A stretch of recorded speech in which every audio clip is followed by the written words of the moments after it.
Jeshi la Polisi mkoa wa Morogoro linaendelea na mikakati yake ya kuimarisha usalama kwa kufanya operesheni mbalimbali. Katika operesheni hiyo limefanikiwa kuwakamata watuhumiwa 6 wa makosa mbalimbali kwa kipindi cha kuanzia Oktoba mosi 2025 hadi sasa katika wilaya ya Kilombero, Morogoro na Mvomero. Katika operesheni iliyoshirikisha askari wa wanyamapori iliyofanyika wilaya ya Kilombero na Mvomero, imefanikiwa kuwakamata watuhumiwa 4 wakiwa na jumla ya vipande 23 vya meno ya tembo.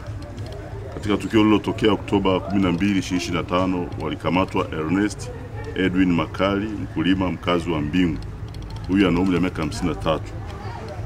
Na Loisi Mwaka Luvanda mwenye umri wa miaka 58, mkulima mkazi wa mkoani Iringa, wakiwa na jumla ya vipande 20 vya meno ya tembo.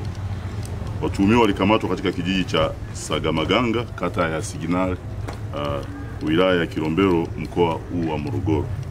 Aidha, Oktoba 15, 2025, katika kijiji cha Kidudwe, kata ya Mtibwa, wilaya ya Mvomero, walikamatwa Athmani Sadiki Mtai mwenye umri wa miaka 32, ni mkulima mkazi wa Kidudwe, na Ayubu Zakaria Kasian, huyu ana umri wa miaka 18.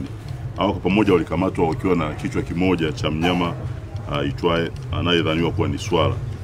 Vile vile mnamo Oktoba 13, 2025, katika kitongoji cha Kimbwala, kijiji cha Kisaki, wilaya ya Morogoro, alikamatwa mtu mmoja aitwaye Mongota Rugwasha Jisabu mwenye umri wa miaka 27, mkazi wa Kimbwala.